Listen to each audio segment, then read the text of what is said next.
വിഴിഞ്ഞം തുറമുഖത്തിന്റെ ഉദ്ഘാടന വേദിയിലെ കേന്ദ്ര സർക്കാരിന്റെയും ബിജെപിയുടെയും രാഷ്ട്രീയ നാടകങ്ങൾക്കെതിരെ വിമർശനം. ചടങ്ങ് അലങ്കോലപ്പെടുത്താൻ സദസ്സിൽ തമ്പടിച്ച ബിജെപി പ്രവർത്തകർക്കൊപ്പം രാജീവ് ചന്ദ്രശേഖർ വേദിയിലിരുന്ന് മുദ്രാവാക്യം വിളിച്ചു. സംസ്ഥാന മന്ത്രിമാർ ഉൾപ്പെടെ സദസ്സിലിരിക്കുമ്പോൾ ബിജെപി സംസ്ഥാന അധ്യക്ഷനെ കേന്ദ്രം വേദിയിൽ രാഷ്ട്രീയമായി തിരികെ കയറ്റിയതും രൂക്ഷ വിമർശനത്തിനിടയാക്കുകയാണ്. വിഴിഞ്ഞം തുറമുഖ പദ്ധതിക്കായി യാതൊന്നും ചെയ്തിട്ടില്ലെങ്കിലും എല്ലാം തങ്ങളുടേതാണെന്ന് വരുത്തി തീർക്കാനുള്ള ശ്രമങ്ങളാണ് കേന്ദ്ര സർക്കാരും ബിജെപിയും നടത്തുന്നത്.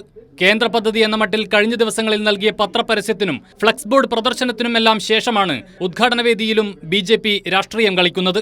ഉദ്ഘാടന ചടങ്ങിൽ ആരൊക്കെ പങ്കെടുക്കണമെന്ന സംസ്ഥാന സർക്കാരിന്റെ ലിസ്റ്റ് മറികടന്നാണ് ബിജെപി സംസ്ഥാന പ്രസിഡന്റ് രാജീവ് ചന്ദ്രശേഖരനെ തിരികെ കയറ്റിയത്. ചടങ്ങ് ആരംഭിക്കുന്നതിന് മണിക്കൂറുകൾക്ക് മുൻപ് രാജീവ് ചന്ദ്രശേഖർ വേദിയിൽ ഇടം പിടിച്ചു. അത് പോരെന്ന് തോന്നിയതിനാലാവണം സദസ്സിലിരുന്ന് മുദ്രാവാക്യം വിളിച്ച ബിജെപി പ്രവർത്തകർക്കൊപ്പം വേദിയിലിരുന്ന് രാജീവ് ചന്ദ്രശേഖരനും മുദ്രാവാക്യം മുഴക്കി.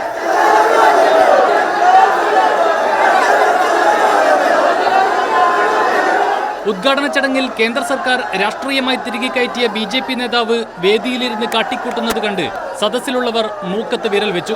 ബിജെപിയുടേത് രാഷ്ട്രീയ അല്പത്തമെന്ന് മന്ത്രി മുഹമ്മദ് റിയാസ് വിമർശിച്ചു. വലിയൊരു ശതമാനം മന്ത്രിമാർ സദസ്സിലിരിക്കുമ്പോൾ ഒരു MLA പോലുമല്ലാത്ത ഒരു രാഷ്ട്രീയ പാർട്ടിയുടെ സംസ്ഥാന അധ്യക്ഷൻ എങ്ങനെയാണ് സ്റ്റേജിലിരിക്കുക? ഇത് മലയാളി ചർച്ച ചെയ്യും. എന്തുകൊണ്ടാണ് കേരളത്തിൽ BJP വളരാത്തത് എന്നുള്ളതിൻ്റെ ഏറ്റവും വലിയ ഉദാഹരണമാണ് ഈ രംഗം. ജനാധിപത്യത്തെ പുച്ഛിക്കുകയും ജനാധിപത്യത്തിന് ലെവലേശം വില കൽപ്പിക്കാതിരിക്കുകയും ചെയ്യുന്നതിൻ്റെ ഏറ്റവും വലിയ ഉദാഹരണമാണ്. മലയാളി പൊറുക്കും. അത് മലയാളിക്ക് പൊറുക്കാൻ പറ്റുന്ന കാര്യമാണോ? ഇതൊരു ശരിയായ രീതിയാണോ? ഇത് പരിശോധിക്കപ്പെടണം. അപ്പോൾ പ്രധാനമന്ത്രിയുടെ ഓഫീസ് ജനാധിപത്യ അർത്ഥത്തെ അട്ടിമറിക്കാൻ വേണ്ടി നേതൃത്വപരമായ പങ്ക് വഹിച്ചു എന്ന് ഇന്ന് നാട് ചർച്ച ചെയ്താൽ അതിനെ കുറ്റം പറയാൻ വേണ്ടി പറ്റില്ല. ചടങ്ങിൽ BJP അനുകൂല മുദ്രാവാക്യങ്ങൾ വിളിക്കാനും ആവശ്യാനുസരണം കൂവാനും നിരവധി വാഹനങ്ങളിൽ BJP പ്രവർത്തകരെ രാവിലെ തന്നെ എത്തിച്ചിരുന്നു.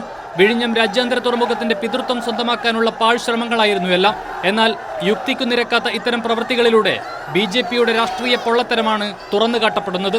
വിഴിഞ്ഞം രാജ്യാന്തര തുറമുഖത്തിന്റെ ക്രെഡിറ്റ് സ്വന്തം അക്കൗണ്ടിലെത്തിക്കാനുള്ള പാഴ്ശ്രമങ്ങളാണ് കേന്ദ്ര സർക്കാരും BJPയും നടത്തുന്നതെങ്കിലും അവരുടെ രാഷ്ട്രീയ പാപ്പരത്വമാണ് ജനങ്ങൾക്ക് മുന്നിൽ വെളിവാകുന്നത്. കമലേഷ് തെക്കേക്കാട്, കൈരളി ന്യൂസ്, തിരുവനന്തപുരം.